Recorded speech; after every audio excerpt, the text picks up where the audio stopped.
Everyone, welcome to my YouTube channel. पहले हमने पढ़ा था हरियाणा की योजना का फर्स्ट पार्ट। आज हम करेंगे दूसरा पार्ट।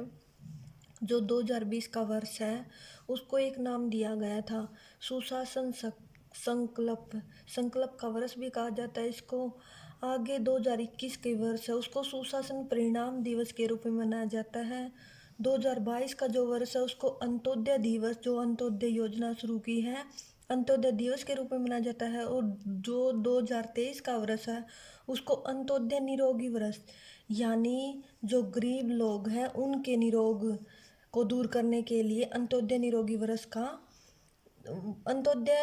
वर्ष दिवस के रूप में इस 2023 के वर्ष को मनाया जाता है। अटल बिहारी वाजपेयी श्रमिक आवास योजना 2023 में ये योजना शुरू की थी। ये योजना क्या है, इस योजना में बताया गया है जो गरीब मजदूर हैं, एक स्थान से दूसरे स्थान पर मजदूरी करने जाते हैं, यात्रा करने जाते हैं, सरकार जो है उनको किराया फ्री करेगी। ये जो है अटल बिहारी वाजपेयी योजना राज्य सरकार के अधीन आती है, केंद्र सरकार का इसमें कोई लेन देन नहीं है। फिर दूसरी आती है ई अधिगम योजना। 1 मई 2022 को ये रोहतक MD महर्षि दयानंद यूनिवर्सिटी से इसकी शुरुआत की गई थी। ई अधिगम योजना क्या थी? जो स्कूली बच्चे हैं उनको फ्री में टैब दिए गए थे ताकि वो पढ़ सके। इसको ई लर्निंग योजना भी कहा जा सकता है। इसके द्वारा, ई लर्निंग योजना के द्वारा ही अब जो है 2023 में हरियाणा में मुफ्त लैपटॉप योजना सरकार लागू करेगी। अभी तक लागू नहीं हुई है, लागू करेगी। ये योजना क्या है? जो गरीब बच्चे हैं, अनुसूचित जाति के बच्चे हैं, वो 10वीं में अगर 90% से अधिक नंबर लाते हैं तो उनको सरकार जो है मुफ्त टैब लैपटॉप देगी। हरियाणा बोर्ड में जिन बच्चों के 10th से ऊपर 90% से ऊपर नंबर आते हैं उनको लैपटॉप दिए जाएंगे।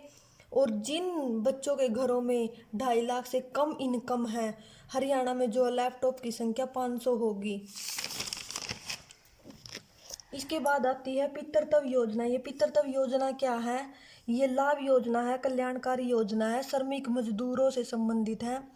जो मजदूर लोग हैं उनकी सुरक्षा, उनके नवजात शिशुओं के पालन पोषण के लिए सरकार ने लागू की है। इसमें उनको 21,000 रुपये टोटल मिलेंगे। 15,000 रुपये से उनकी वित्तीय सहायता के लिए और 6,000 रुपये महिलाओं के पोषक आहार के लिए सरकार उनको देगी। यही पितृत्व योजना का लाभ है। इसके बाद आती है मुख्यमंत्री परिवार संबंधी योजना। मुख्यमंत्री परिवार संबंधी योजना ये क्या है? जो गरीब परिवार है उनकी आर्थिक सहायता के लिए सरकार जो है उनको 6,000 रुपये प्रति वर्ष देगी। और ये उन गरीब परिवारों को मिलेंगे जिनकी 1,80,000 रुपये से कम इनकम है और 2 एकड़ से कम भूमि है उनके पास। इसके बाद आती है थारी पेंशन थारे पास योजना। ये 4 अगस्त 2015 को शुरू की थी। सामाजिक न्याय विभाग के अंदर ये योजना आती है। इसमें क्या था? पहले जो है चौपालों में तनख्वाह बांटी जाती थी, किंतु अब जो है लोग बैंकों में जाते हैं और सीधे अपनी तनख्वाह ले आते हैं। इस योजना के अंतर्गत 6,752 हरियाणा के गाँव को सीधा बैंकों से जोड़ दिया गया है। इसके बाद आती है एक भावांतर भरपाई योजना 30 सितंबर 2017 को।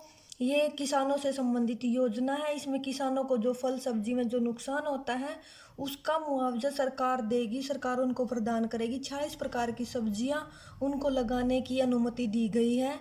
और जो हरियाणा है वही भावांतर भरपाई योजना में बाजरे की फसल को शामिल करने वाला भारत का प्रथम राज्य हरियाणा बना है।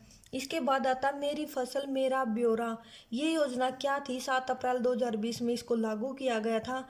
इसमें किसानों का पंजीकरण हुआ था। अभी जो बीज खाद है वो पहले नकली ले आते थे, किंतु अब जो है सरकारी दुकानों से खाद बीज उनको सही ढंग से मिलेगा। सरकार सब्सिडी देगी, उनको बीमा देगी। ये सभी चीज़ें मेरी फसल मेरा ब्यौरा में आती है। इसके माध्यम से लोग सफल हो जाएंगे। परिवार पहचान पत्र योजना, इसको PPP ट्रिपल P के नाम से भी जाना जाता है। पहचान पत्र योजना को ये 4 जुलाई 2022 में इसका शुभारंभ किया था। मुख्यमंत्री जी ने पंचकुला से इसकी शुरुआत की थी। इसके बाद आता है हरियाणा ग्रामीण रोजगार योजना। ये हरियाणा ग्रामीण रोजगार योजना को हम मनरेगा के नाम से जानते हैं। इसमें सरकार ने क्या बताया कि 5 किलोमीटर के अंदर, 5 किलोमीटर के दायरे में सरकार जो है गरीब मजदूरों को काम देगी। 2006 फरवरी में ये लागू हुई थी। महेंद्रगढ़ सिरसा से इसकी शुरुआत हुई थी। 100 दिन का लोगों को रोजगार मिला था। इसके बाद आता है अटल पेंशन योजना। अटल पेंशन योजना क्या थी? ये वित्त विभाग से संबंधित थी। 1 जून 2015 को तो इसकी घोषणा हुई थी और 9 मई 2015 को ये लागू कर दी गई थी। प्रधानमंत्री जी ने भारतीयों के लिए 60 वर्ष होने के पश्चात ये 18 से 40 वर्ष के लोगों के लिए लागू की थी। और जब वो 60 वर्ष के हो जाएंगे तो उनको कहीं भी जाने की जरूरत नहीं है, उनकी पेंशन अपने आप ही उनके खाते में ट्रांसफ़र कर दी जाएगी। इसके बाद आता है हर समय सिटीजन पोर्टल। एक पोर्टल खोला गया 1 जनवरी 2015 को लागू किया गया। ये पुलिस विभाग से संबंधित है। पहले जो है वेरिफिकेशन के लिए चरित्र प्रमाण पत्र आदि घर बैठे ही लोग प्राप्त कर सकेंगे। ये हर समय सिटीजन पोर्टल के माध्यम से संभव हो पाया है। इसके बाद आता है भोजन योजना। भोजन योजना क्या? जो स्कूलों में गरीब बच्चे हैं, 15 अगस्त 2014 से ये योजना लागू की गई थी हरियाणा के सभी स्कूलों में, ताकि बच्चों को पेट भर भोजन मिल सके। इसके बाद आती है हरियाणा कौशल विभाग मिशन। एक मिशन लागू किया गया था, 14 जुलाई 2015 में ये लागू हुआ था। ये शिक्षा विभाग के अंतर्गत आता है। इसके बाद है मनोहर ज्योति योजना। मनोहर ज्योति योजना क्या थी? 2017 में ये लागू की गई थी। सोलर लाइट, जो अंधेरा हो जाता है गलियों में, उसको दूर करने के लिए, और जो बिजली होती है उसका कम प्रयोग करने के लिए सरकार ने 15,000 से लेकर 17,000 तक की सब्सिडी दी है, ताकि वो घरों की छतों पर सोलर लाइट का यूज कर सकें। इसके बाद है सक्षम युवा योजना। सक्षम युवा योजना उन बेरोजगार लोगों के लिए है जो BA MA करने के बाद घर बैठ जाते हैं, उनको कोई काम नहीं मिलता। 1 नवंबर 2016 को ये योजना लागू की थी। जो अपना रजिस्ट्रेशन करवा लेते हैं बच्चे, उनको इस योजना का लाभ मिलता है। 6,000 से लेकर 9,000 रुपये उनके खाते में सरकार उनको दे देती है। इसी प्रकार इस योजना को मानदेय भत्ता भी कहा जाता है। आगे है मेरा पानी मेरी विरासत। 6 मई 2020 को इस योजना को सरकार ने लागू किया था। मेरा पानी मेरी विरासत क्या योजना थी? ये योजना थी भी जो धान है जिनमें पानी ज़्यादा लगता है उनको कम, उन फसलों को कम उगाकर, जैसे कपास, मक्का, गन्ना आदि को उगाओ। तो मेरा पानी मेरी विरासत ये योजना सरकार ने लागू की थी।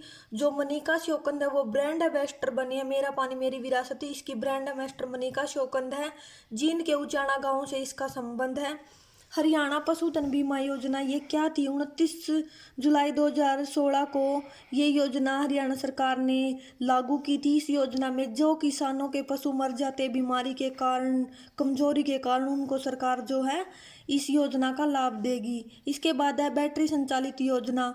जो स्प्रे करते हैं खेतों में किसान, मौत भी हो जाती है। अब जो स्प्रे की योजना वो बैटरी के माध्यम से अनुसूचित जातियों के लिए जो योजना सरकार ने लागू की थी। निशा सोलंकी पहली जो है महिला ड्रोन संचालक बनी थी। बैटरी संचालित योजना की ड्रोन संचालक निशा सोलंकी थी। इसके बाद आता पशु किसान क्रेडिट कार्ड योजना। इस योजना में क्या बताया गया था? पशुओं के आधार पर भी, जिस प्रकार खेती के आधार पर किसान लोन ले सकते हैं, उस प्रकार पशुओं के आधार पर भी 3 लाख तक का किसान लोन ले सकते हैं। पशु किसान क्रेडिट कार्ड योजना। ये पशु किसान क्रेडिट कार्ड क्या योजना थी? इसके आधार पर जिस प्रकार खेती पर किसान लोन ले सकते हैं, पशुओं के आधार पर भी लोन ले सकते हैं। और वही लोग लोन ले सकते हैं जिनके 1,60,000 तक इनकम होगी। 3 लाख तक का उनको लोन दिया जा सकता है और 1,60,000 तक का उनका ऋण सरकार जो है माफ भी कर सकती है। इसके बाद आता किसान मित्र योजना। क्या योजना थी? किसान मित्र योजना थी। 12 मार्च 2021 को इसको लागू किया गया था। ये योजना थी भी जो छोटे छोटे किसान हैं उनको बीज का, खाद का, उर्वरकता का, भूमि में जो खाद पानी दिया जाता है उसका पता नहीं है, उनके ऊपर जो एक बड़ा किसान यानी कि जो उनका नेता बना दिया जाएगा वो बताएगा उनको भी समय समय पर इस खाद का, इस बीज का प्रयोग तुम्हें करना चाहिए। इसलिए किसान ने किसान मित्र योजना की शुरुआत की थी। आयुष्मान भारत हरियाणा योजना। ये क्या योजना थी? 5 लाख रुपए तक का इसमें इलाज है, जो मेडिकल सुविधा वो सरकार जो है लोगों को देगी। हरियाणा में नहीं अपितु ये भारत में भी लागू कर दी जाएगी। 15 अगस्त 2018 को पायलट परियोजना के तहत जो है इस योजना को कल्पना चावला मेडिकल कॉलेज के साथ जोड़ा गया था। मुख्यमंत्री और राज्यपाल ने इसकी शुरुआत की थी। 21 नवंबर 2022 को जो इसके कार्ड भी दिए गए हैं मानेसर में, जो कि गुड़गांव में है, और उन कार्डों का नाम गोल्डन कार्ड है। इस प्रकार आज की हमारी योजना